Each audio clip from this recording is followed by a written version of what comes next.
Good morning, good afternoon, good evening, good night. No matter what time you're watching, welcome, and comment below, what town are you watching this story from? And listen, if this story showed up for you, it's because it deserves to be heard. So subscribe to the channel so you don't miss any more like it. The sun was already dipping behind the Blue Ridge Mountains when I decided to head back home. I'd spent all day at the farmer's market in Harmony Creek selling vegetables from my garden. Tomatoes, lettuce, kale, all grown under my care these last few months. Each plant set with my own hands, watered with water from the well I dug 15 years ago when Mary was still alive and we dreamed of having a prosperous farm. The money in my pocket wasn't much, but it was enough for the basics: rice, beans, oil, sugar. Enough for another week alone in that house that was once full of life and now echoed only with the sound of my own footsteps. Highway 66 was as jammed as ever, heavy trucks climbing the hills, loaded with soybeans and corn from the big farms, hurried cars honking, everyone in a rush to get somewhere. The red dust typical of the prairie clung to my clothes, my skin, my hair. The heat from the asphalt rose in invisible waves, making the air shimmer like boiling water. My horse, Thunder, walked slowly along the edge of the road. Old as I was, tired as I was, 22 years old, more than half his life spent with me. We both knew every pothole, every curve, every tree along that route we took 3 times a week. He knew my moods better than anyone. When I was sad, he walked slower. When I was in a hurry, he'd pick up the pace without me even touching the reins. That late afternoon, something weighed differently on my chest. It wasn't just the weariness of the day, the harsh sun that cracked my skin, or the aching back from carrying crates of vegetables. It was the certainty that soon I'd be arriving at an empty house again. 3 years now since Mary left. 3 years hearing only the echo of my own steps on the cement floor of the kitchen, the sound of the TV talking to itself in the living room, the heavy silence that takes over those who no longer have anyone to talk to about the little things in the day. Mary always waited for me on the porch when I got back from the market. Sitting in the rocking chair we bought in our first week of marriage, a cup of coffee cooling on the table beside her, smiling when she saw me turn the corner off the road. "How was the selling today?" she always asked, even knowing that the sales were never a big deal. But she asked because she cared, because she wanted to know everything that happened in my life, no matter how small. Loneliness is like that. It doesn't arrive all at once, like lightning that splits a tree in half. It settles in little by little, like weeds that grow slowly but take over everything. At first, you even like the quiet. You don't have to explain to anyone why you want to watch the same movie twice, or why you eat dinner at 5 in the afternoon, or why you spend the whole morning sitting on the porch just watching the cattle graze. Then, you start talking to yourself just to hear a human voice break the silence. In the end, the silence turns into a beast that gnaws from the inside, that takes away your sleep, that makes the food lose its taste. I had tried everything. I bought a dog, Rex, a smart mutt who lasted 6 months before dying from a snake bite. I tried to get closer to the neighbors, but everyone had their own lives, their own problems, their families to take care of. I thought about selling the farm, green acres, and going to live in the city, but where was I going to find work at 58 years old? And besides, that land held Mary's ashes. It was where she wanted to be buried, under the yellow maple we planted together in our first year of marriage. That's when I arrived at the fork in the road where everything changed. There, where the main road continued to the right, wide, paved, well-marked, passing through 2 small towns before reaching my farm, there was also the old forest trail to the left, a narrow path almost forgotten that cut straight through the Harmony Creek State Park. Shorter, yes, at least 10 miles less. Much more dangerous too. Everyone in the area knew the stories of that place.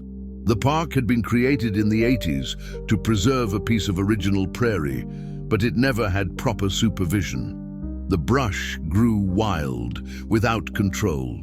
The trees closed in so much that they barely let the sun pass through.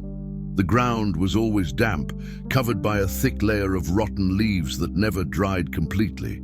And inside lived the snakes. Copperheads, rattlesnakes, coral snakes. But the worst were the water moccasins. They said some reached 25 feet in length. Huge creatures that fed on everything they found in front of them, beaver, deer, dogs that got lost from their owners. There were stories, never confirmed but always told in detail, of people who entered the park and never left. Old man Fitzwilliam, who lived on the neighboring farm and was over 80 years old, always said that that forest was cursed.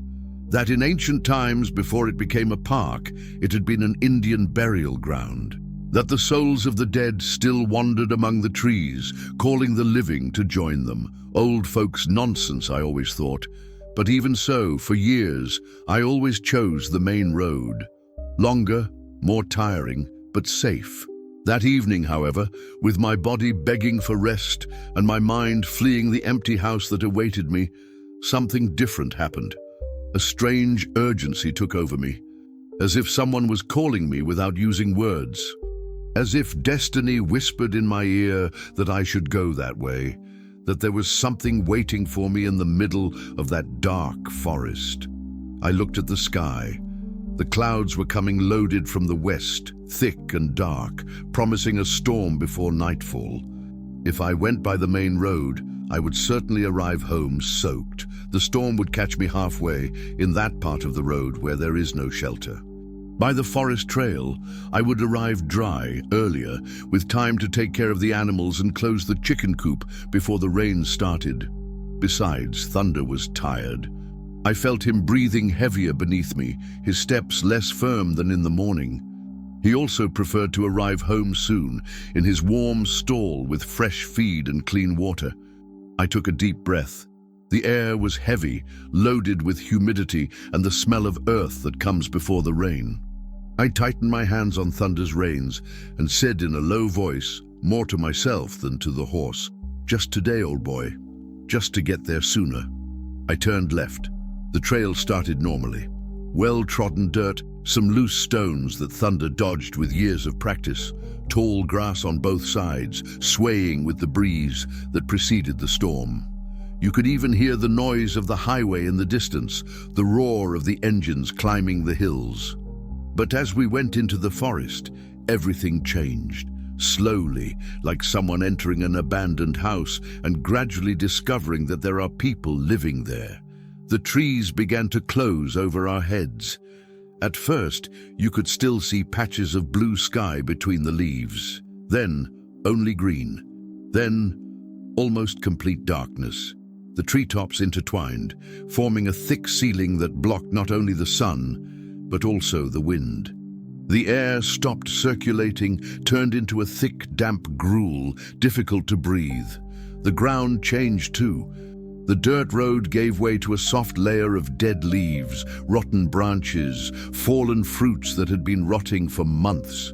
Thunder began to walk slower, testing each step before putting his weight down. His steps became silent, muffled by all that decaying organic matter.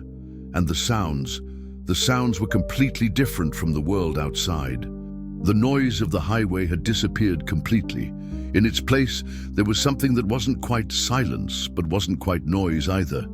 A constant and low murmur made of 1,000 small sounds that mixed together. Dry leaves cracking without apparent wind, branches breaking in the distance for invisible reasons, a constant rustling as if hundreds of small animals moved through the forest all the time. And beneath all this, a smell, sweet and sour at the same time. Smell of things being born and dying in the same place, ripe fruit that no one picked and rotted on the stem, wet wood covered with fungi, flowers that bloomed and withered without ever seeing the sun, smell of life and death happening together in an eternal dance that only nature knows how to dance. Thunder began to get nervous. I felt him tense beneath me, his muscles rigid, his ears in constant alert, turning like antennas trying to capture sounds that I couldn't hear. From time to time, he stopped and raised his head, testing the air as if sniffing danger. Then he continued walking, but always alert, always ready to flee. I myself began to sweat cold. It wasn't just the heat, and it was hot in there, a humid and suffocating heat. It was fear itself, that kind of ancient primitive fear that comes from places where man doesn't rule, where we are just another animal trying to survive. The trail was getting narrower and narrower. Low branches forced me to duck in the saddle. Vines hung like ropes, some as thick as human arms. From time to time, something moved in the leaves above our heads. A bird, a monkey, or maybe a snake coming down from one tree to another. It was when we were in the middle of the trail, in the most closed part of the forest, that thunder stopped dead. Suddenly, without warning, without apparent reason. He neighed softly, a guttural and nervous sound that I had never heard him make. He took 2 steps back, trembling. Then he stopped again, completely still, looking fixedly at something ahead, at a small clearing that I could barely see between the tree trunks. "What is it, old boy?" I whispered, running my hand over his neck to try to calm him. His skin was wet with cold sweat. "What are you seeing?" I followed the direction of his gaze. At first, I saw nothing but shadows and foliage. The clearing was small, maybe 30 feet in diameter, where a large tree had fallen and opened a hole in the forest canopy. A little light filtered from above, creating light and dark patches on the leaf-covered ground. But when my eyes got used to the dimness, I saw. First, I thought it was a pile of dirty rags thrown on the ground. Then, I noticed movement, weak, almost imperceptible, like difficult breathing. And soon, I understood what it was. A woman, lying in the middle of the clearing. Immobile, unconscious or very weak, and around her, my blood ran cold. 5 water moccasins approached slowly, huge, bodies as thick as young tree trunks, moving with that hypnotic and deadly calm that only snakes have. The largest of them, which must have been about 20 feet long, was already a few feet away from the woman. He raised his triangular head periodically, testing the air with his forked tongue, calculating distance and opportunity.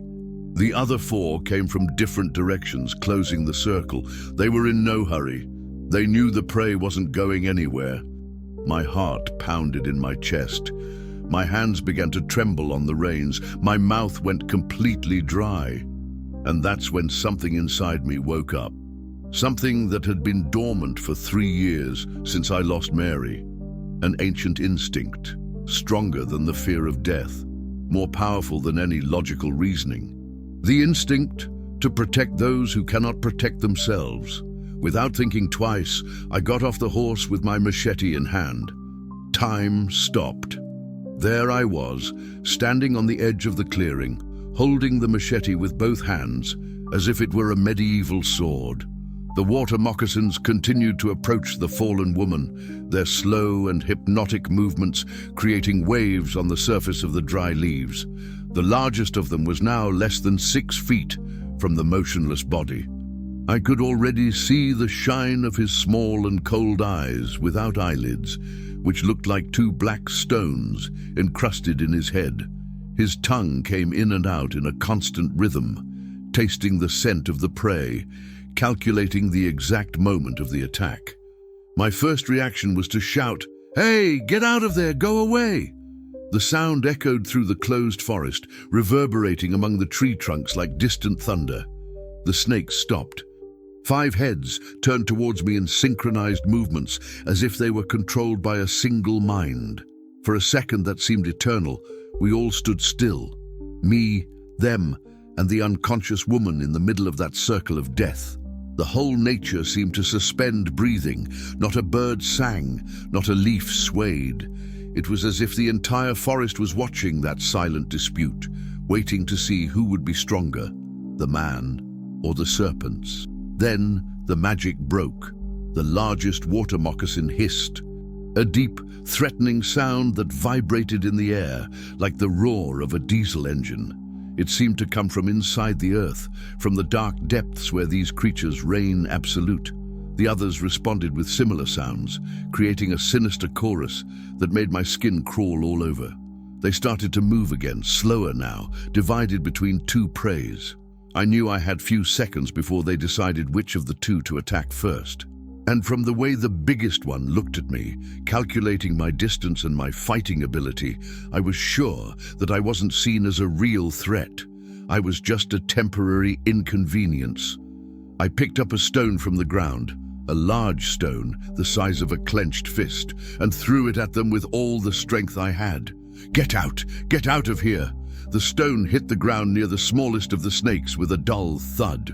She was startled, retreated a few feet, her body forming S-shapes in the foliage, but the others remained firm in their positions. The biggest one didn't even move. He just looked at me with those soulless eyes, without blinking, as if he were seeing through me, calculating my strength, my speed, my determination. I picked up another stone, then another. I threw and shouted, making as much noise as possible. Some of the smaller snakes began to get annoyed, undulating restlessly among the leaves, but the leader of the group remained motionless, confident. That's when I understood. Shouting and throwing stones wouldn't do any good. These snakes were hungry. And hunger isn't afraid of noise, it isn't afraid of stones, it isn't afraid of a desperate man. Hunger only understands one language: brute force. I took a deep breath. The air of the forest entered heavy into my lungs, loaded with humidity and the sweet smell of death that hovered. I squeezed the handle of the machete until my knuckles turned white, until I felt the leather of the grip mold into the palm of my sweaty hand. And I started to walk, slowly, step by step, making deliberate noise with my feet on the dry leaves, stepping hard to show that I wasn't afraid, smacking the machete against the tree trunks I came across, creating a metallic sound that echoed through the forest like a war cry. The snakes followed me with their eyes, but didn't back down. They waited. Water moccasins are like that. They're not in a hurry because they know they own time itself. They know the prey always tires first, always makes a mistake, always gives them a chance. With each step I took, more details of the scene became visible. The woman was dressed in what had once been a blue dress, now torn in several places and stained with dirt and dried blood. Her brown hair was tangled with leaves, twigs, and thorns. Her bare feet were cut, with some thorns still stuck in the soles. But what caught my attention most was the position she was in. It wasn't the position of someone who had fallen from exhaustion or fainted from hunger. It was the position of someone who had fallen running, fleeing from something. Her body was contorted, one arm stretched out in front, as if trying to crawl even unconscious. When I got within 15 feet of the clearing, the largest of the water moccasins moved. It rose from the ground like an undulating tower, 6 feet high, maybe more. Its thick body swayed in the air, hypnotic and threatening. Its head was at the height of my chest, staring directly at me. I could see every scale, every detail of that creature that seemed to have come out of a nightmare. I felt cold sweat running down my back, soaking my shirt. My mouth went completely dry. My legs trembled, but I didn't stop walking. "Come on then," I whispered through gritted teeth. "Let's see who's more stubborn." That's when the woman moaned. A low, weak sound, almost inaudible. But the snakes heard it.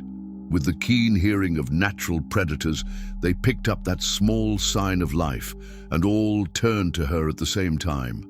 The smallest one, which was closest to her feet, was already positioning itself to strike, and I was still too far away to get there in time. I didn't think, I didn't calculate, I didn't hesitate. I just acted. I ran. I crossed the last few yards, screaming like a madman. The machete raised above my head, making as much noise as a human being can make. My feet pounded on the dry leaves like war drums. My voice echoed through the forest like the cry of a wounded animal fighting for its life. The water moccasins were startled by the sudden noise and the speed of the attack. Two of the smallest ones fled immediately into the bushes, disappearing into the vegetation faster than my eyes could follow. A third hesitated, undulating, confused between attacking and fleeing. But the biggest one hissed even louder, confused but not intimidated. And the one that was closest to the woman had already raised its head, ready to strike. I took advantage of the general hesitation. I reached the woman and picked her up in one go.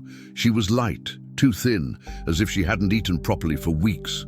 Her body was hot with fever, but her chest rose and fell in a weak but steady rhythm. Alive, still alive.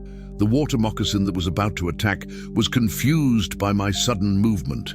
It had calculated the distance to a motionless prey, and suddenly the prey had multiplied by 2 and started moving. It hesitated for a few precious seconds, trying to recalculate the situation. Those seconds saved our lives. The snakes retreated a few feet, but didn't flee. They stayed there, watching us, waiting for a chance to recover the dinner that was about to escape. They formed a semicircle around us, blocking the most direct exit from the clearing.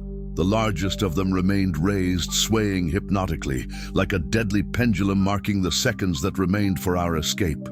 I knew that if I took too long, they would gather courage and attack again. Water moccasins may not be venomous, but they are powerful enough to break the bones of an adult steer. And now it was 5 against 1 man of nearly 60, carrying an unconscious woman. I began to back away slowly, without sudden movements, always facing the snakes. Each step was calculated, tested, before putting all my weight down.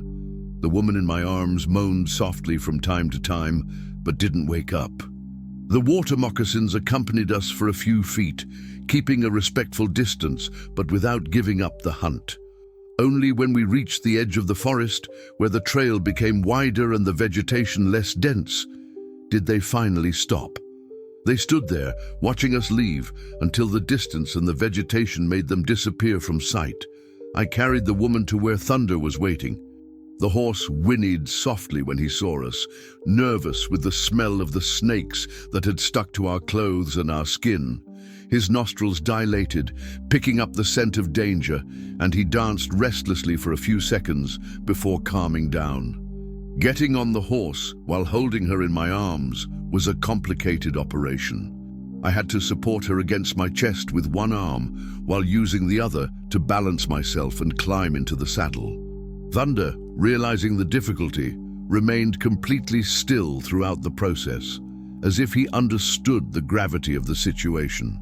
Only when we started riding back could I examine her condition better, and what I saw left me even more worried.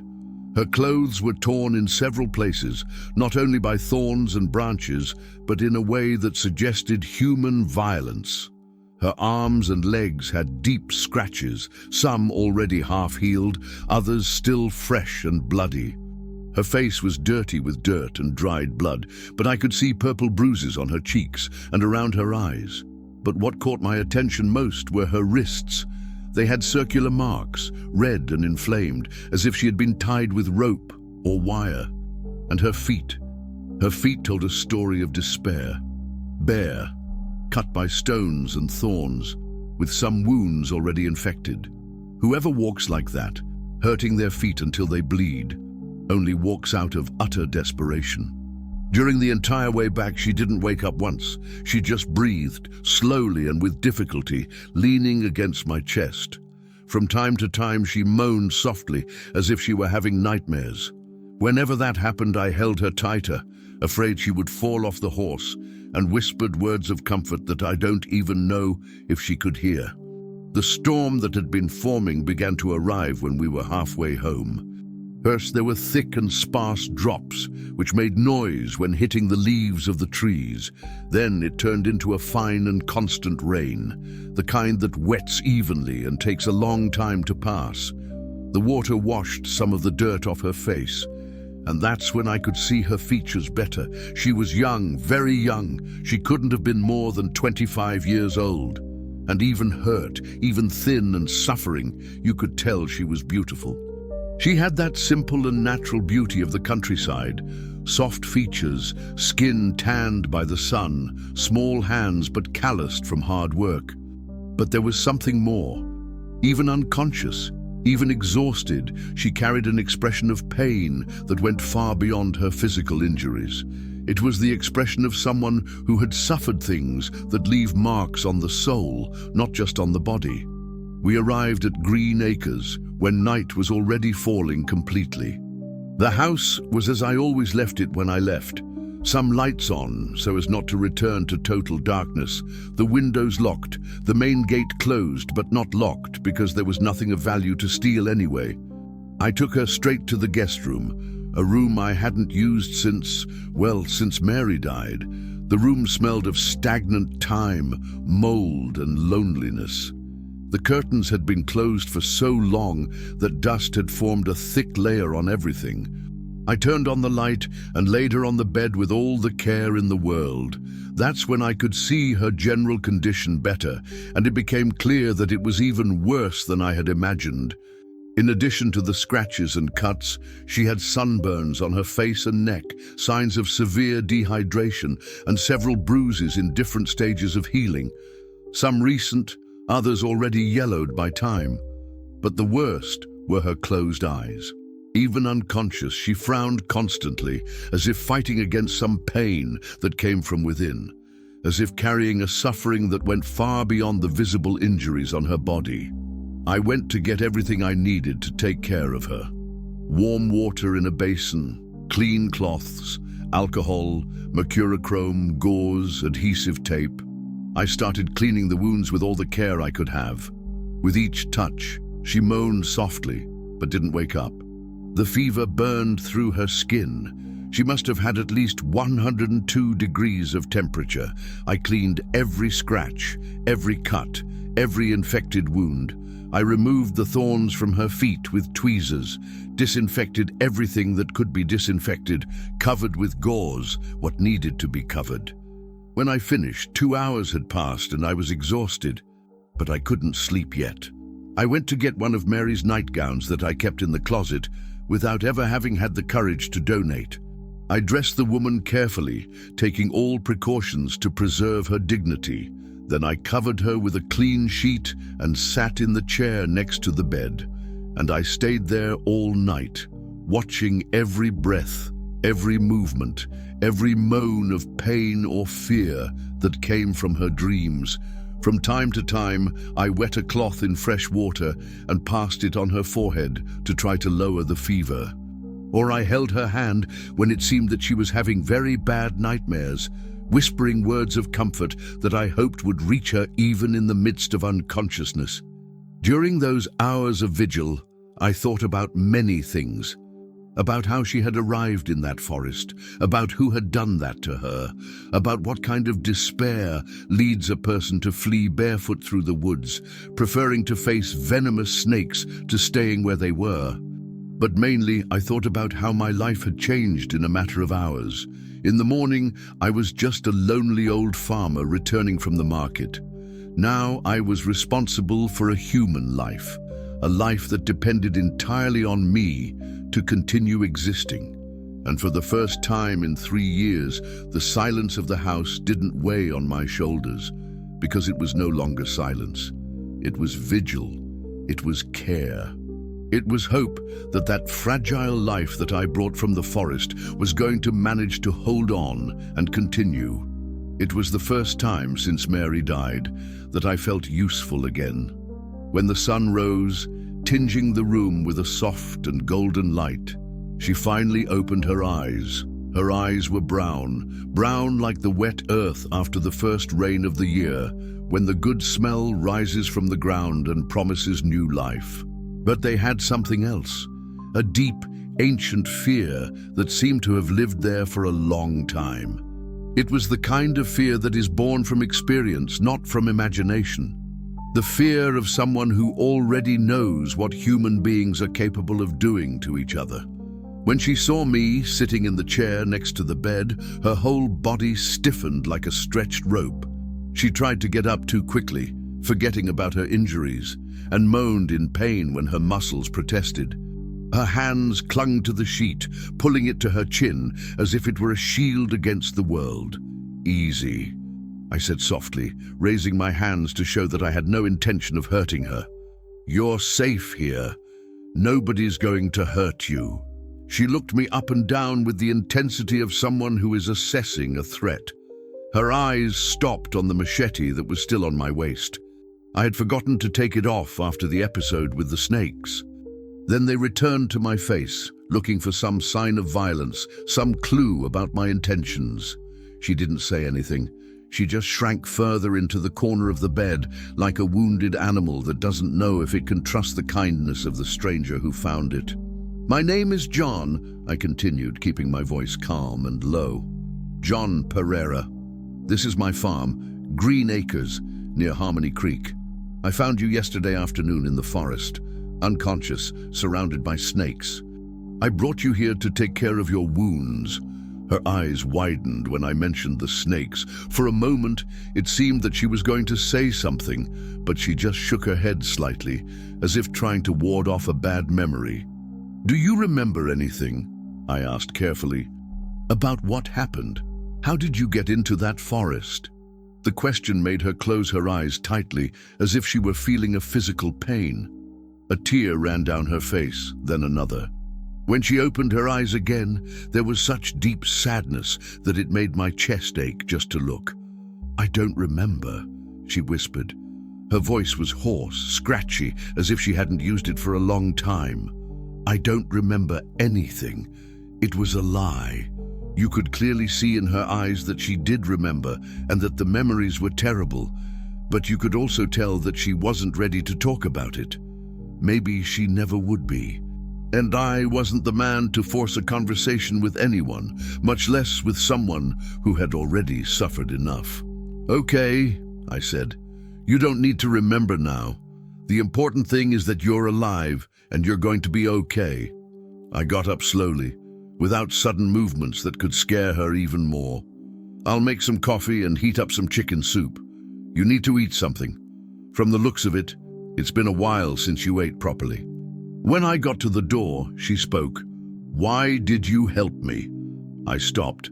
I turned to her. The question had been asked in an almost whispered tone, but it carried immense weight, as if the answer was going to determine whether she could trust the world again or whether she should continue expecting only the worst from people. "Why wouldn't I help you? I could be dangerous. You don't know me. You don't know where I came from, what I did, why I was in that forest." "That's true," I admitted. "I don't know anything about you, but you could also be a good person who had bad luck in life, and even if you were dangerous, nobody deserves to die eaten by snakes." She looked at me for a long time, as if she were trying to see through me, looking for lies or ulterior motives. Then she nodded slowly and closed her eyes again. In the kitchen, while the coffee boiled in an old aluminum pot and the chicken soup heated on low heat, I kept thinking about her. About the marks on her body, about the way she reacted when she saw me, about the fear she carried in her eyes. She didn't remember anything, she said, but the bruises on her arms were in the shape of fingers. Someone had grabbed her very hard several times, and the cuts on her feet told the story of a desperate escape, of someone who preferred to face any danger to staying where they were. Whoever runs like that doesn't run from home, runs from prison, runs from someone who can do much worse than hurt her. I returned to the room with a tray, coffee with milk in 2 enameled mugs, homemade bread with butter that I had made the previous week, and chicken soup still steaming in a deep bowl. The smell of the food filled the room, mixing with the odor of medicine and fear that hung in the air. She was awake, looking out the window. The morning sun streamed golden into the room, making her hair shine with reddish highlights. Even hurt and scared, she was pretty, but she carried a sadness that weighed on the atmosphere, that made the very air seem denser. "Can you sit up?" I asked, placing the tray on a small table beside the bed. She tried. She grimaced in pain as her muscles protested, but managed to lean against the headboard. I put the tray in her lap, adjusting everything so it was within reach. "I don't know if I can," she said, looking at the food as if it were something foreign. "At least try. Otherwise you'll faint again, and that'll be worse for you and for me." She picked up the spoon with trembling hands. She brought a little chicken soup to her mouth, slowly, as if she had forgotten how to eat. The first sip went down with difficulty, then another little bit. On the third sip, her eyes filled with tears and she began to cry. "Sorry," she whispered between tears. "Sorry, I didn't mean to. It's just been so long since anyone has taken care of me like this."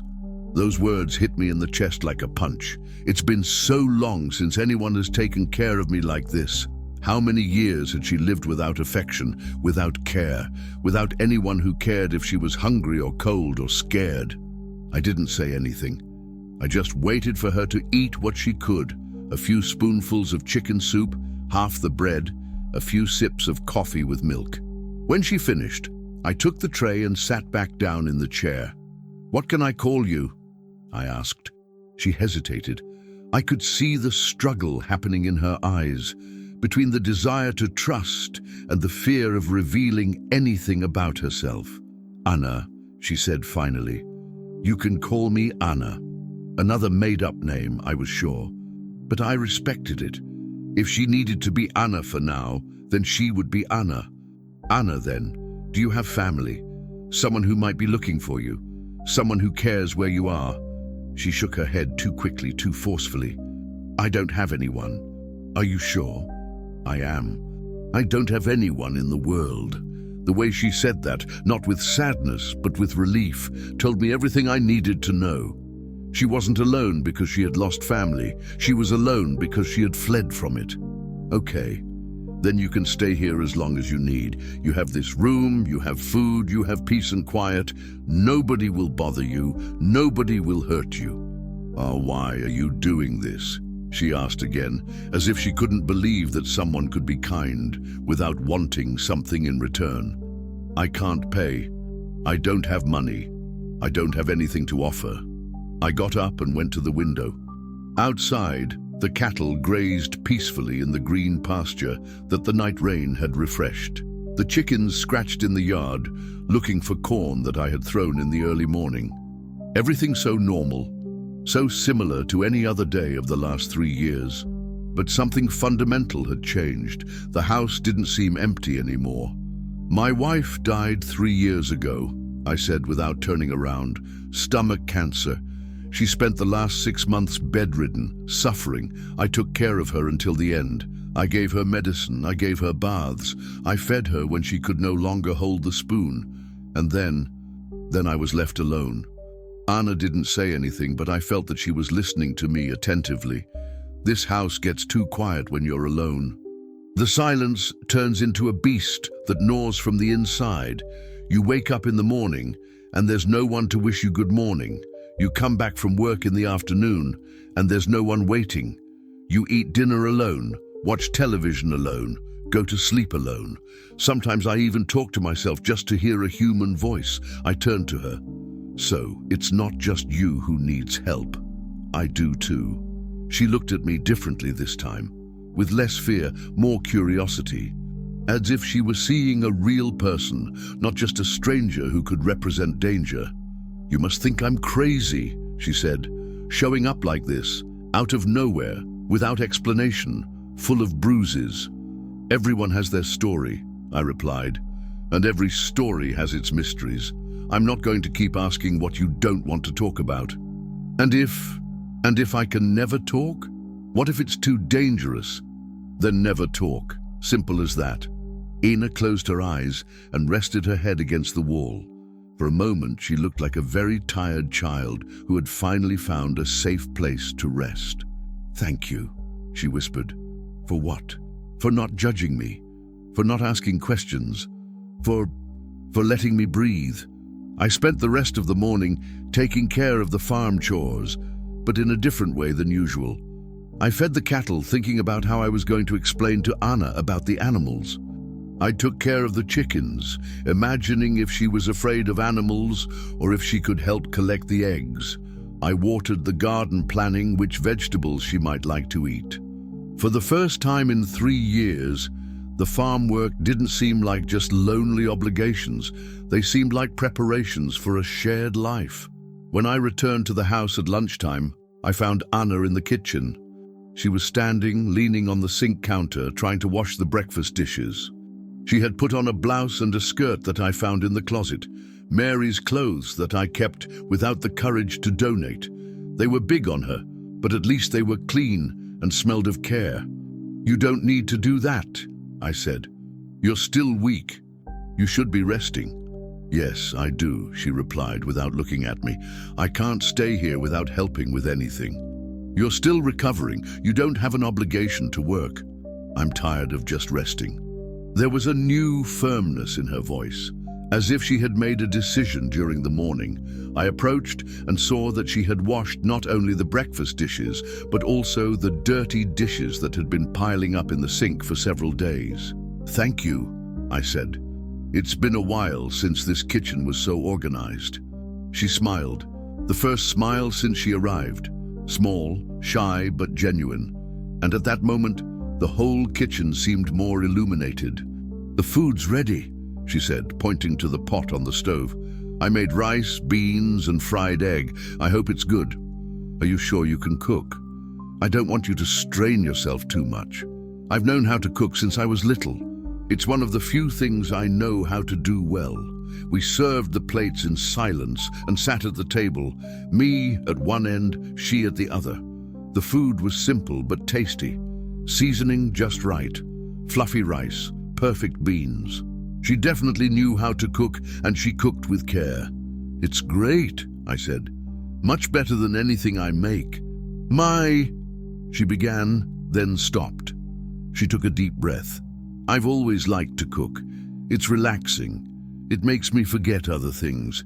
She was going to talk about her mother, or her grandmother, or someone who taught her, but she cut the sentence short, afraid of revealing something from the past that she wanted to keep hidden. We finished eating in a comfortable silence. It wasn't the heavy silence of loneliness that I knew so well. It was the good silence of two people who didn't need to pretend to be others, who could simply exist in the same space without pressure or expectations. After lunch, Anna insisted on washing the dishes again. I went to the yard to take care of the garden, but from time to time I looked through the kitchen window and saw her there, organizing things, cleaning the stove, sweeping the floor. Each movement was careful, respectful, as if she were grateful for having a place to take care of. The house was slowly coming back to life. Not the hectic and noisy life it had when Mary was alive, but a new, different life made of mutual care and shared silences. When the sun began to set, we sat on the porch, she in a rocking chair that Mary always used, me on the step of the stairs. The sky was painted with orange and pink, with some scattered clouds that looked like brushstrokes from an artist. The crickets began to sing their nightly symphony. A soft breeze swayed the leaves of the yellow maple in the yard, making a soft song that matched the moment. "It's beautiful here," said Anna, rocking slowly in the chair. Mary always said that it was the most beautiful place in the world. Was she happy? The question caught me by surprise. I thought for a moment before answering, trying to be honest. She was. Even sick, even suffering at the end, she was happy. She said she preferred one day here with me to a lifetime in any other place with any other person. Anna rocked more slowly in the chair, her eyes fixed on the horizon where the sun was disappearing. "It must be good," she said, "to have someone who loves you like that." "It is. And it's also terrible to lose them." "How do you learn to live after a loss like that?" "I don't know if you learn," I replied. "I think you just keep living, one day after the other. Waking up in the morning because you have to wake up. Eating because you have to eat. Working because the work doesn't stop. Hoping that the pain will decrease with time. And does it decrease? Sometimes. Depending on the day, the mood, what happens. There are days when the longing tightens so much that I can barely breathe. There are others when I can remember her smiling without feeling like crying. We were silent for a few minutes, each lost in our own thoughts. The sun finished hiding behind the mountains, leaving only a golden glow in the sky. "John," said Anna, breaking the silence. "Yes? Can I stay here for a few more days, just until I decide what I'm going to do? You can stay as long as you need. I'm not in a hurry to be alone again. And if someone shows up looking, and if someone shows up, we'll talk, but nobody will force you to leave if you don't want to." She looked at me with gratitude, but also with a fear that she hadn't managed to hide completely. "Thank you," she said, "for everything. No need to thank me." "Yes, I do, because you saved me. And you don't even know from what." She went inside before I could ask what she meant by that. But that night, when I went to bed, I noticed something that hadn't happened in 3 years. The house wasn't silent.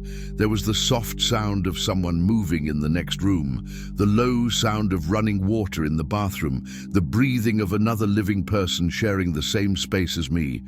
For the first time since Mary died, I didn't feel completely alone in my own house. The following days were the strangest and at the same time the most comforting of my life. Strange because I had forgotten what it was like to share the house with someone. Comforting because I discovered that I hadn't completely lost the ability to take care of another person. Anna was opening up little by little, like a flower that receives water after a long drought. In the morning, she woke up before me and already left the coffee ready in an old thermos. During the day, she took care of the house with a care that I hadn't seen since Mary left. She swept every corner, washed every dish, organized every closet.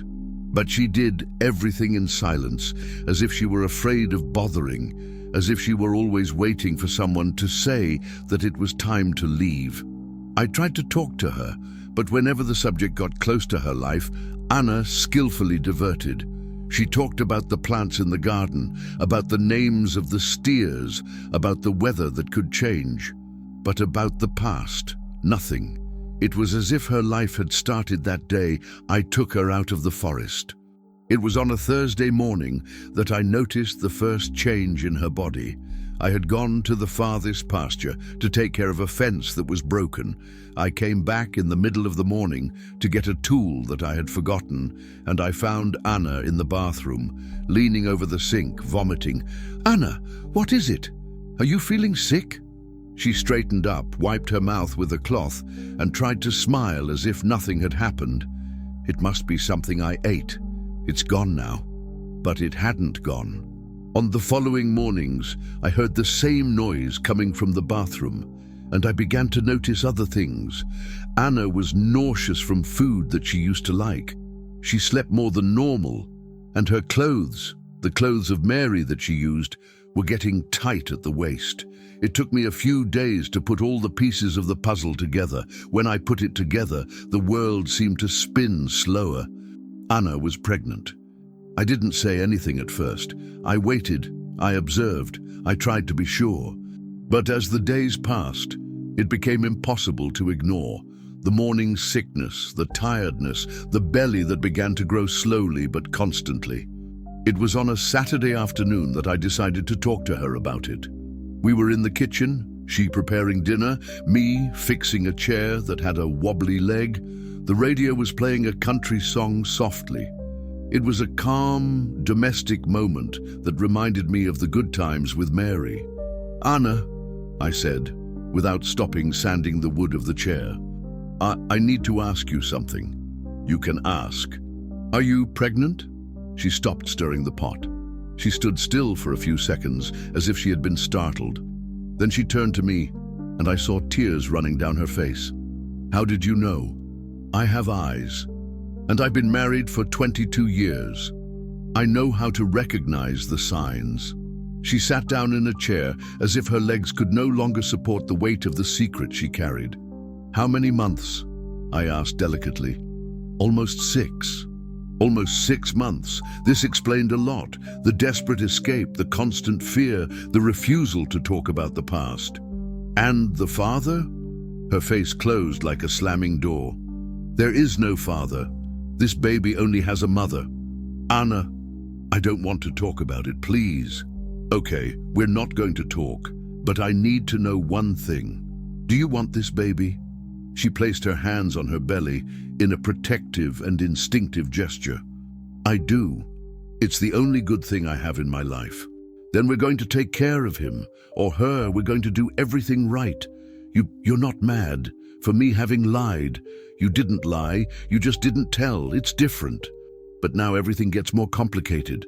A baby is work, costs money. Anna, stop. You're not a problem that needs to be solved. You're a person who deserves care.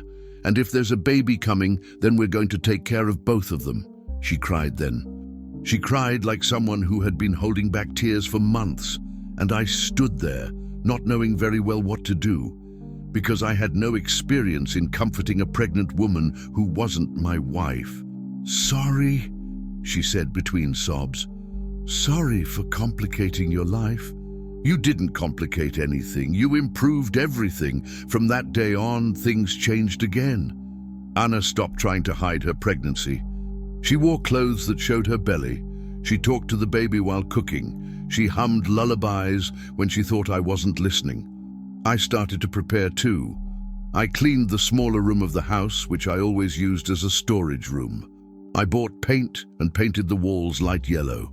I went to town and bought some basic things: a crib, a blanket, small clothes that reminded me how small and fragile a human being starts out.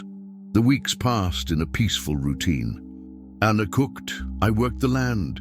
In the afternoon, we sat on the porch and talked about the baby, about possible names, about what it would be like to have a child in the house after so much silence.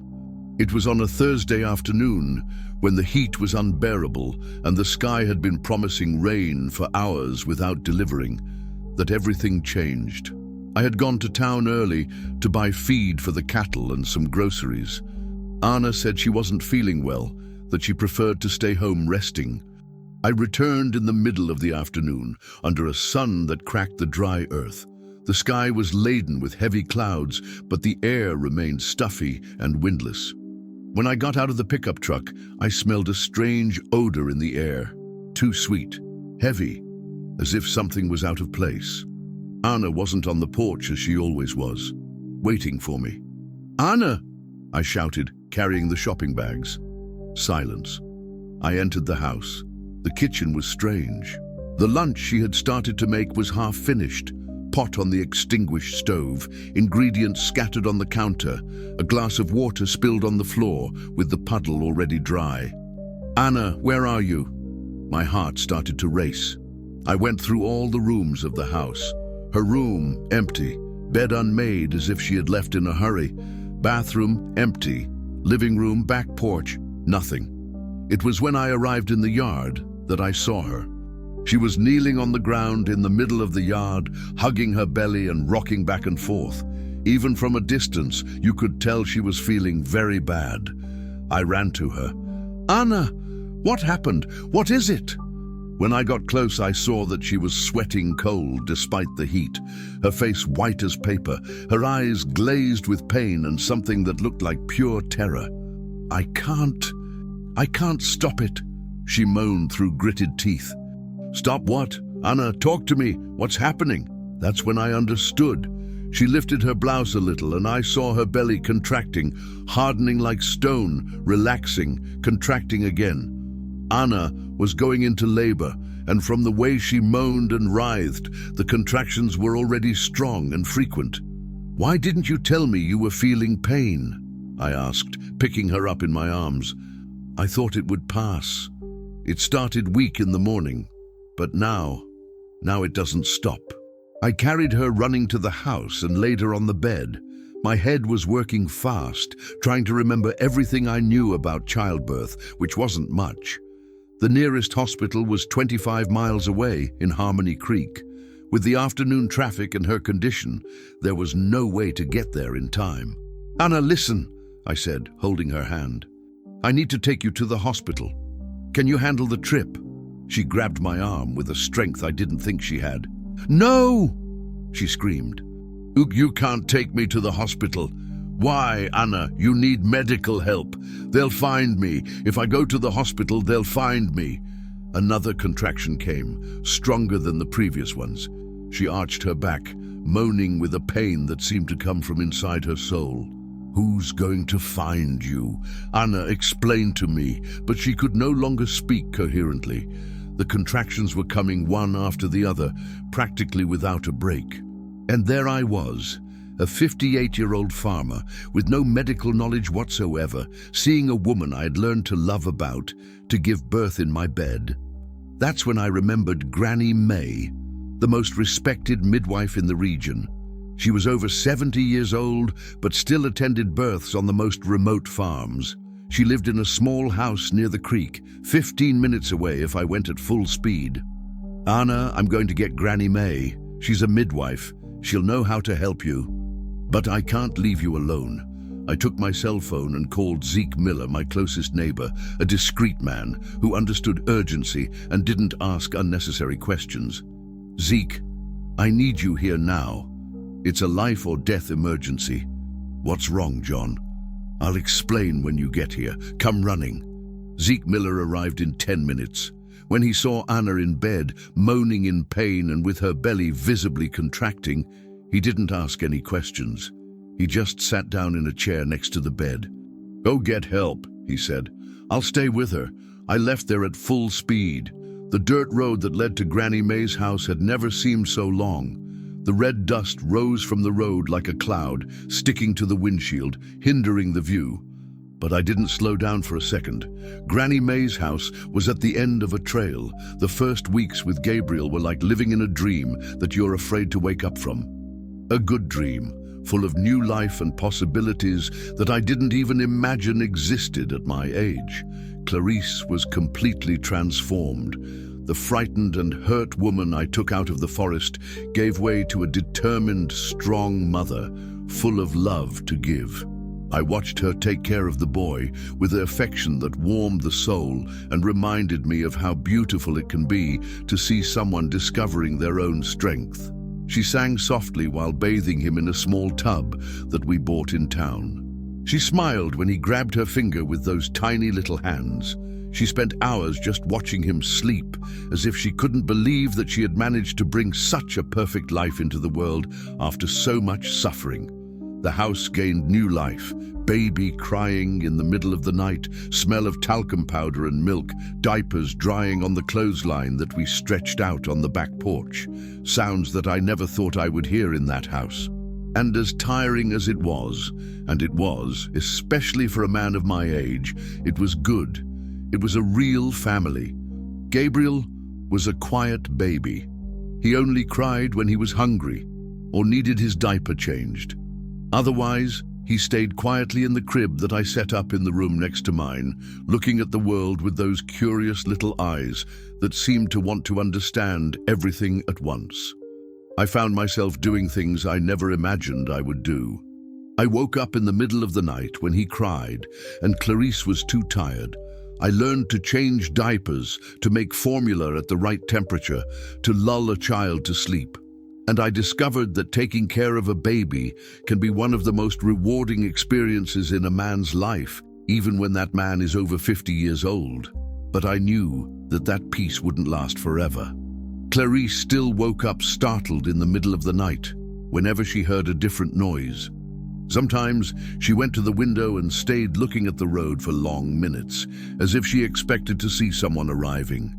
When I asked if everything was okay, she smiled and said yes. But the fear remained there, hidden behind her eyes, like a shadow that would never go away completely.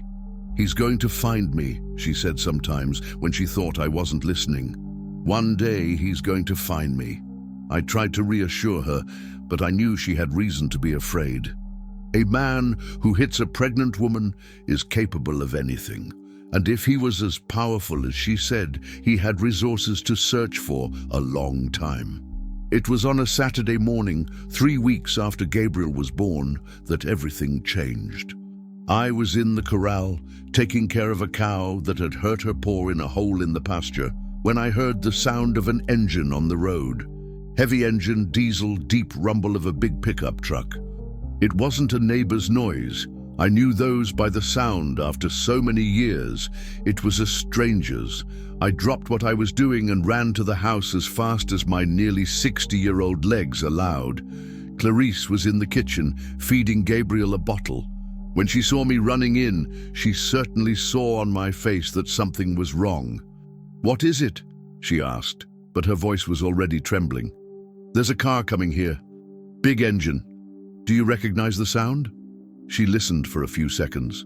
When the sound of the engine got closer, clearer, her face turned as white as wrapping paper.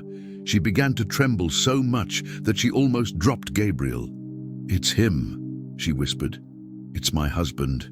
He found me." Gabriel felt his mother's tension immediately and began to cry. Clarice jumped up, squeezing the boy against her chest in a desperate gesture of protection. "He found me. I knew he was going to find me. I knew." "Calm down," I said, holding her by the shoulders. "Take a deep breath. Let's think about what to do." But the sound of the engine was already at the entrance to Green Acres. I heard car doors slamming, men's voices, more than one person. And from the deep and authoritative tones, they weren't people who had come for a friendly conversation. "Clarice, listen to me carefully. Take Gabriel and hide in the back room, the one that's behind the pantry. Lock the door from the inside and don't come out of there until I say you can, no matter what happens. And if he hurts you, what if he's not going to do anything? He's just going to talk to me and leave empty-handed." It was a lie, and we both knew it. From her terrified eyes, I was sure that that man was capable of any violence, but I couldn't let her see my own fear. "Go," I insisted. "Protect the boy. That's what matters now." She nodded, still trembling, and ran to the back of the house. I heard the door of the room closing, the key turning in the lock, then total silence. I took a deep breath, trying to control my nerves. I checked if the machete was on my waist. Then I went to the porch to face what I had to face. 3 men got out of the pickup truck. The one in the front was tall, strong, with a face of few friends and many fights won. Well-cut grey hair, small scar on his face that could be from an accident or a fight, cold eyes like a snake waiting to strike. He wore good clothes, dress pants, button-down shirt, shoes that cost more than a fat steer. The other 2 were younger, in their 30s, but had the same face of poorly disguised violence. One of them had a tattoo on his neck that looked like a military symbol. The other wore sunglasses even under the shade of the tree. Both moved like someone with combat training. "Good afternoon," I said, trying to keep my voice calm and firm. "Good afternoon," replied the oldest. "Are you the owner here?" "I am. John Pereira. How can I help you?" He smiled, but it wasn't a smile of sympathy or courtesy. It was the smile of someone who likes to cause fear, of someone who enjoys seeing others shrink. "I'm looking for my wife, Clarice dos Santos. I have reliable information that she may be around here." "I don't know anyone with that name." "Are you absolutely sure?" he insisted, taking a step in my direction. Young woman, brown hair, about 5'3". She was pregnant when she ran away from home a few months ago, or maybe she's already had the child. My heart beat faster, but I maintained a serious and calm expression. As I said, I don't know anyone like that.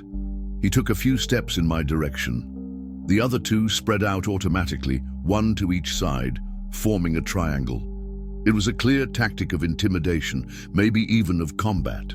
"Can I take a look at the house?" he asked, but his tone wasn't of request. It was of someone who was informing what he was going to do. "Just to be sure, you understand. To eliminate any doubt." "You can't. This is private property, and you don't have a search warrant." "Oh, really?" He took a wallet from his back pocket and showed a card.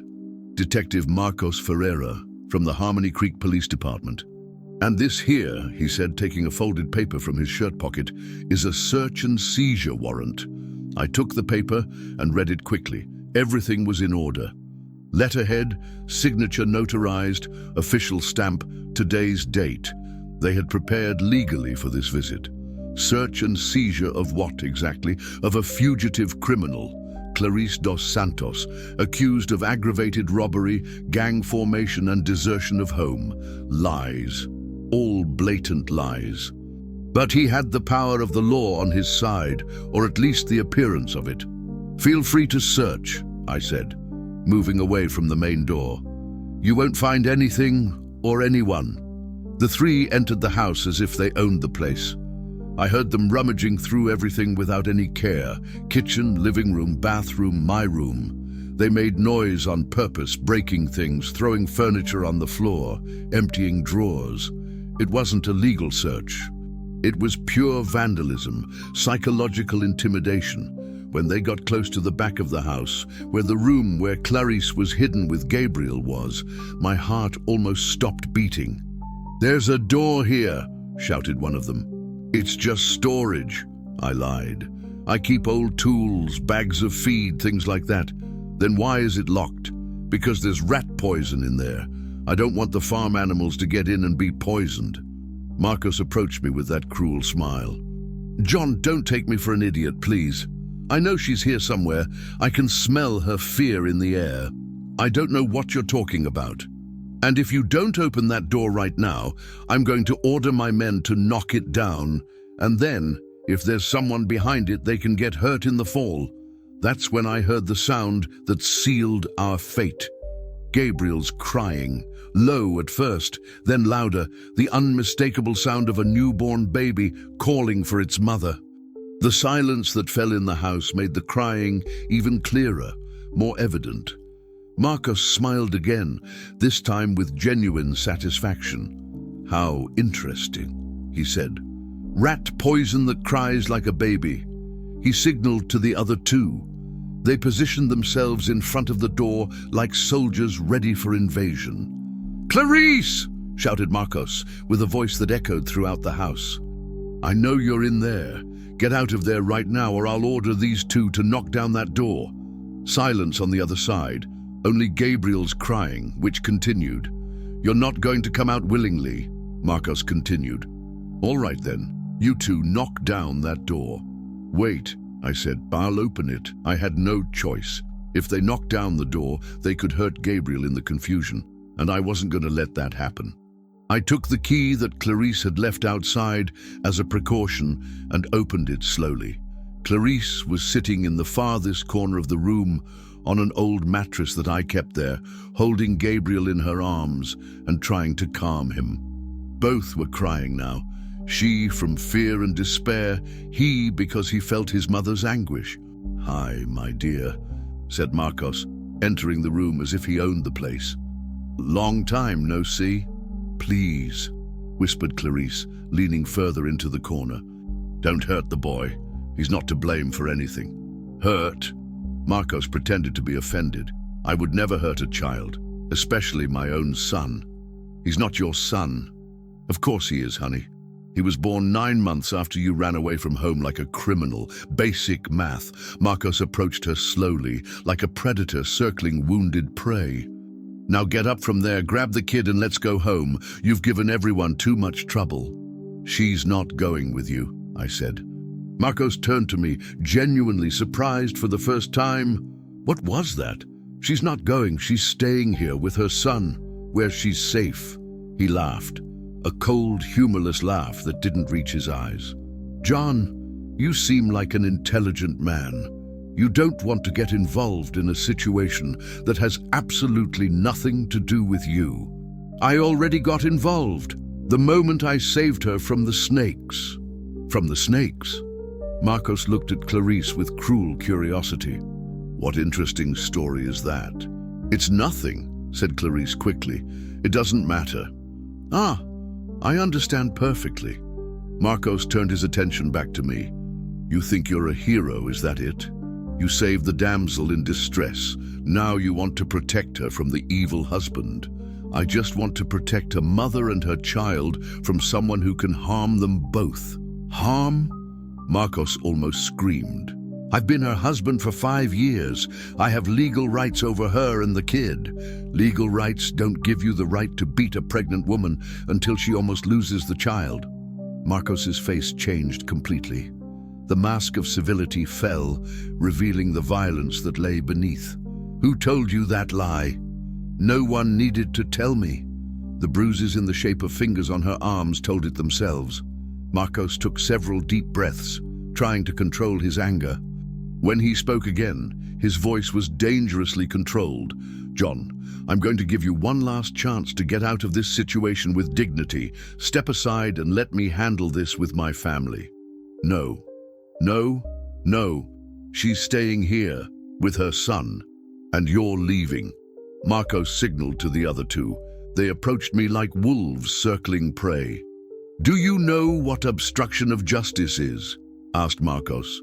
"It's a federal crime. I can arrest you right now, and you'll spend the next 5 years in a cell thinking about where you went wrong in life. Then arrest me." He studied my face for a long time, looking for fear, hesitation, any sign of weakness that he could exploit. He found nothing. "All right," he said finally. "You want to play hero? Let's play." He took handcuffs out of his pocket. "John Pereira, you are under arrest for obstruction of justice, resisting arrest, and harboring a fugitive." One of the men came from behind and twisted my arm with unnecessary force. The pain was intense, but I didn't scream. I wasn't going to give them that satisfaction. When the handcuffs clicked on my wrist, I looked at Clarice. "Don't worry," I said. "Everything's going to be all right. I promised, remember?" She was crying non-stop now, squeezing Gabriel against her chest as if she wanted to protect him from all the evil in the world. "John, I'm sorry," she sobbed. "I'm sorry for all this. You didn't deserve to go through this. I chose it," I replied, "and if I had to choose again, I'd choose the same." Marcos pushed me out of the room. "Clarice, you have exactly 5 minutes to get ready and gather the kids' things. Then we're leaving here." "What about John?" "John is going to spend a few days in jail, reflecting on the consequences of meddling where he's not wanted. Maybe he'll learn something useful." 5 minutes passed, like 5 seconds. Clarice came out of the room carrying Gabriel in a blanket and a small bag with some of his clothes. She had stopped crying, but despair was stamped on every line of her face. When she passed by me, she whispered, "Thank you for everything, for giving me a chance to be happy, even if for a short time." "This isn't the end of the story," I whispered back, low enough for only her to hear. Marcos forced her into the back seat of the pickup truck. Gabriel was crying loudly now, scared by all that confusion and violence around him. "John," said Marcos, coming to where I was handcuffed, "it was a great pleasure meeting you. I sincerely hope you're intelligent enough to never cross my path again." "You can be sure that we'll meet again," I replied. "Oh, really? And why should I worry about that?" "Because next time I'll be prepared." He looked at me for a few seconds, trying to decide if I was a real threat or just a show-off. Then he shrugged and got into the pickup truck. The pickup truck left, raising a cloud of red dust that took several minutes to settle, and I was left there, handcuffed on my own porch, watching the only family I had in 3 years disappear down the road as if they had never existed. But one thing Marcos didn't know about me: I wasn't a man to give up easily. And a promise made to a desperate woman holding her own child is sacred. I was going to bring Clarice and Gabriel back, no matter what it cost. I spent 3 days in the Harmony Creek jail, 3 days in a small and smelly cell, sharing space with 2 drunks and a chicken thief. 3 days thinking, planning, making contacts through the few calls I was allowed. 3 days feeling the anger grow inside me like a fire that someone stokes non-stop. The lawyer I managed to hire, Dr. Anthony, an honest man I had known since school days, told me that the accusations were weak, mounted under pressure, and without solid legal basis. Obstruction of justice without consistent evidence doesn't hold anyone for long, especially when the accused is a respected farmer in the region for over 20 years. "But John," he said during one of the visits, "this detective has influence. He knows powerful people. You're going to have to be very careful from now on. "He should be careful," I replied. "Don't talk like that. These people are dangerous." "I can also be dangerous when I need to be." Marcos knew that the accusations weren't going to hold me for very long. He just needed a few days to take Clarice and Gabriel far away to some place where I would never be able to find them. And he had achieved exactly that. On the third day, Zeke Miller appeared with the bail money. When I left the cell, he was waiting for me outside with the face of someone who had bad news to give. "How did you know I was here?" I asked as we walked to the parking lot. "People talk, John. And when the story reached my ears, I came running." "What story?"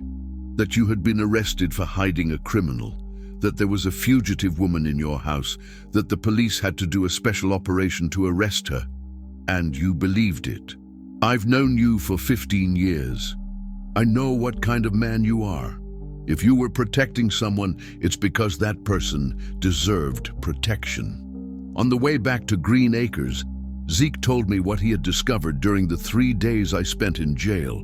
Marcos Ferreira was indeed a detective in the Harmony Creek Police Department, but he had a dirty record in the district attorney's office and in the internal affairs.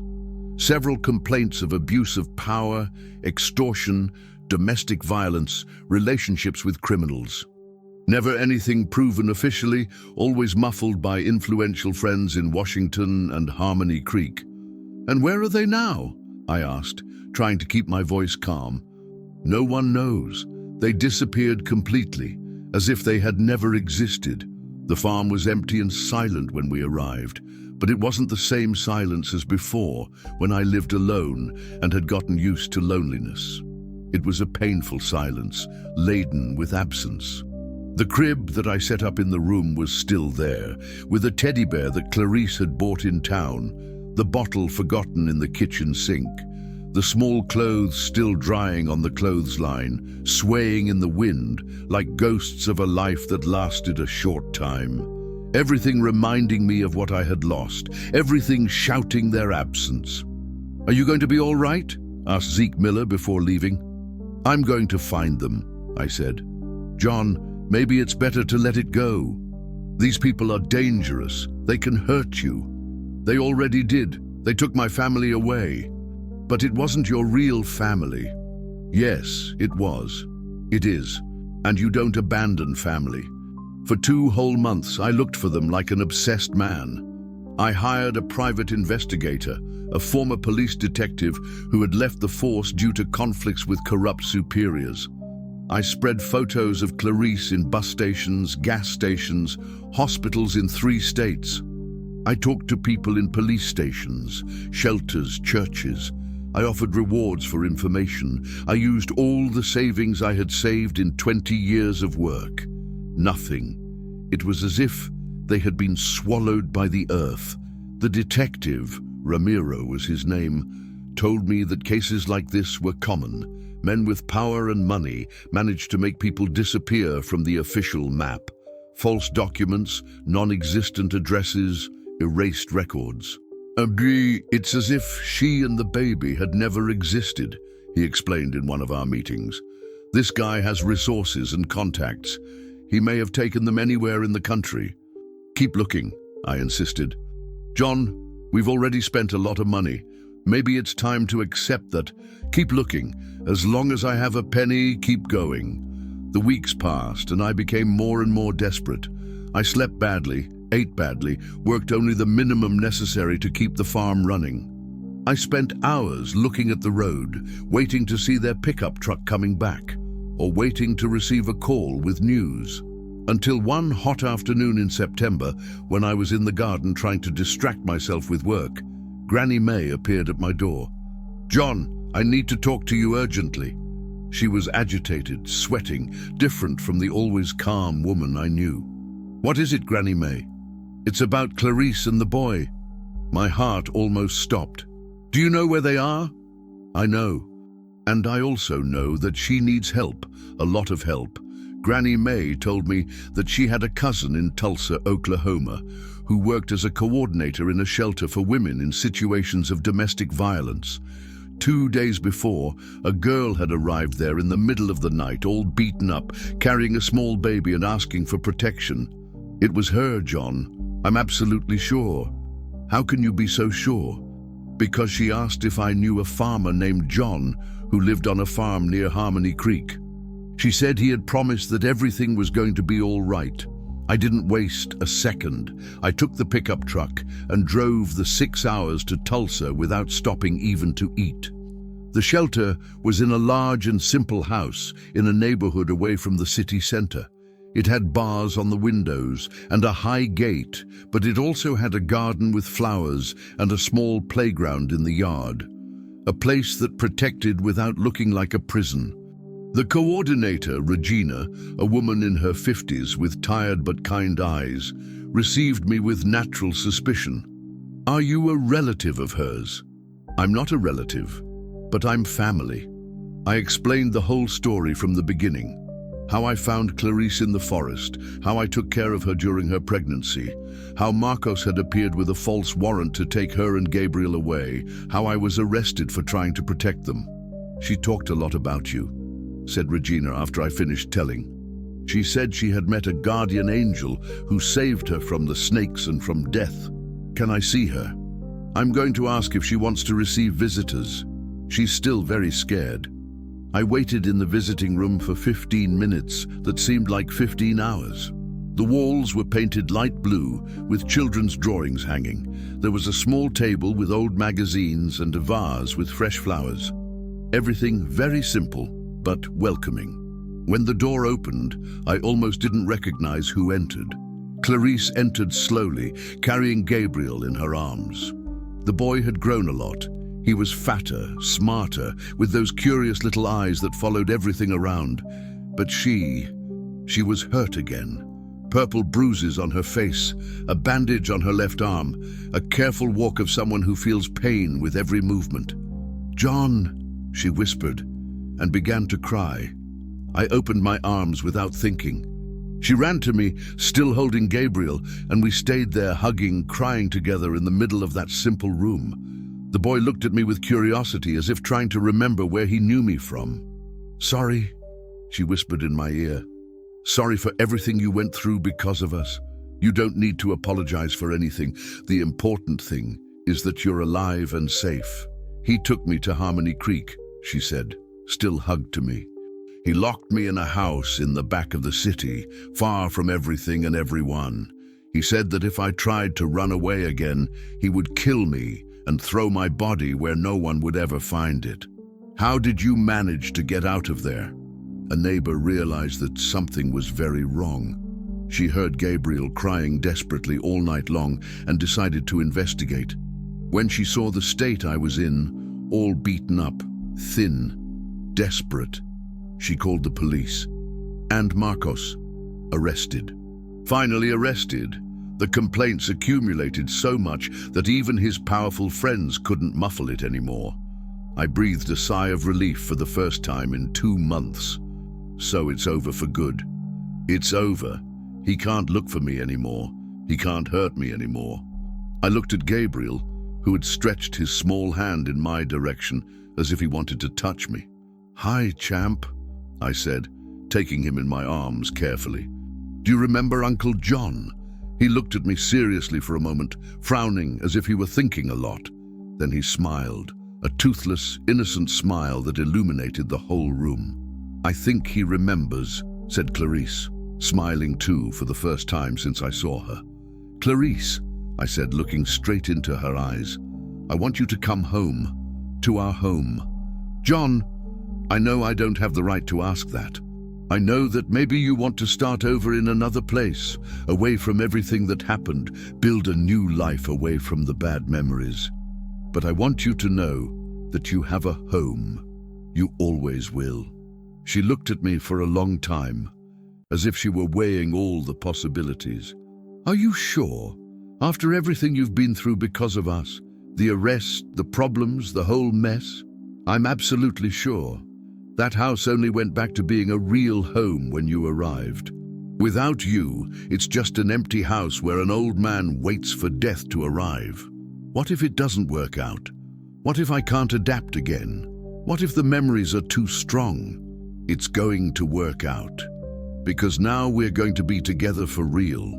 And together, we can face anything that comes. Gabriel chose that exact moment to let out a loud and crystal clear laugh, as if he were agreeing with the whole conversation, approving the plans we were making. 2 weeks later, we were back at Green Acres, but this time it was completely different. It wasn't just me saving Clarice from a desperate situation anymore. It was the two of us together, building a real family. She took care of the house, and Gabriel, I took care of the land and the animals, but all decisions were made together, discussed, planned with 4 hands. We renovated the whole house. We painted the walls, replaced old furniture, bought new things for Gabriel. Clarice planted a garden in front of the house, with roses and sunflowers that bloomed all year round. I built a small playground in the yard, with a swing and a slide for when Gabriel got bigger. The nights were the best. After Gabriel slept in the crib that was in our room, we stayed on the porch talking about the day, about plans for the future, about dreams that once seemed impossible, but now had a real chance of coming true. It was on one of those nights, 6 months after they returned, that Clarice said to me, "John, can I ask you something I've always wanted to ask?" "Of course, you can ask anything." "Why did you do all this? Why did you risk your life, your peace, your safety for 2 people you didn't even know well?" I thought about the question for a few minutes. It was a question that I myself asked sometimes, especially in the most difficult moments. "Do you remember what I said on the first day you woke up here? That sometimes we think we're broken, but it's just because we haven't found the right place to bloom." I remember perfectly. I was talking about myself too. After Mary died, I thought my life had ended with her, that I was just going to keep living the days, one after the other, until my time came to leave. I looked at the starry sky, at the same sky I looked at on the lonely nights before they arrived. But when I saw you in the forest, surrounded by snakes, something inside me woke up, a part that I thought had died with Mary. What part? The part that believes that everyone deserves a second chance in life. The part that knows that sometimes we save others and sometimes others save us, and that in the end we all need each other to survive. Clarice held my hand. "You gave me much more than a second chance. You gave me a completely new life, a life that I never imagined I could have. You also gave me a new life, a life that I never dreamed could exist at my age." 8 months later, Clarice and I got married in a simple ceremony at the little white church in Harmony Creek. Gabriel, already crawling and saying his first words, "Daddy, Mommy, woof woof," when he saw a dog, was our official page boy. Granny May was the godmother, with tears of joy in her eyes throughout the ceremony. Zeke Miller was the godfather, proud as if he were a blood relative. It wasn't a big party, with hundreds of guests and exaggerated expenses. They were just the people who really mattered, celebrating 2 people who met in the most unlikely place possible and discovered that love can be born from pain, from loss, from the urgent need to protect those who need to be protected. Today, 5 years after that encounter in the forest, I wake up every morning with the sound of Gabriel running through the house and shouting, "Dad John, Dad John," with that happy child's voice, completely happy. Clarice sings in the kitchen while preparing breakfast, always a different song. The smell of fresh bread mixes with the perfume of the flowers that she plants in pots, scattered throughout the house. The farm prospered in a way I never imagined possible. Not only in cattle and planting, but in life, in joy, in purpose. We have 2 more children now, Maria Clara, 3 years old, who was born with her mother's eyes and her father's stubbornness, and Pedro, 1.5 years old, who already shows signs that he will be adventurous like his older brother. The house that used to be too silent has now become too small for so much joy, so much good noise, so much life happening in every corner. Sometimes, when the day ends and the 3 children finally sleep, I sit on the same porch where I spent 3 years alone and think about the chance that changed everything. If I had chosen the main road that afternoon, if I had arrived 5 minutes later in the clearing, if I had been afraid of the snakes and turned around, but it wasn't chance. It was pure destiny. It was life teaching me that sometimes we need to get completely lost to find ourselves for real. That sometimes the person we save is exactly who ends up saving us. That true love doesn't have a scheduled time to arrive. It simply arrives when you least expect it, in the most unlikely place, disguised as an emergency or tragedy. And that a promise made with an open heart, especially to a desperate mother, is always fulfilled, even if it takes time, even if it costs a lot, even if it seems impossible at first.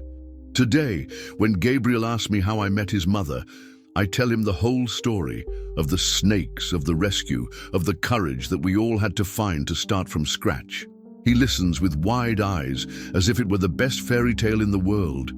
And maybe it is a fairy tale, a real fairy tale that happens every day for those who have the courage to open the door when destiny knocks, to extend a hand when someone needs help, to believe that it's worth fighting for what's right. A tale that proves that true love doesn't need great romantic gestures or beautiful movie words. It only needs two people willing to take care of each other, in the good days and in the bad days, in the storms and in the calm, in health and in sickness, in joy and in sadness. And that sometimes the greatest adventure of life isn't in conquering the whole world or becoming famous or making a lot of money. It's in conquering the simple and sacred right to be happy in your own backyard, with the right people by your side, building something that will last much longer than our own lives.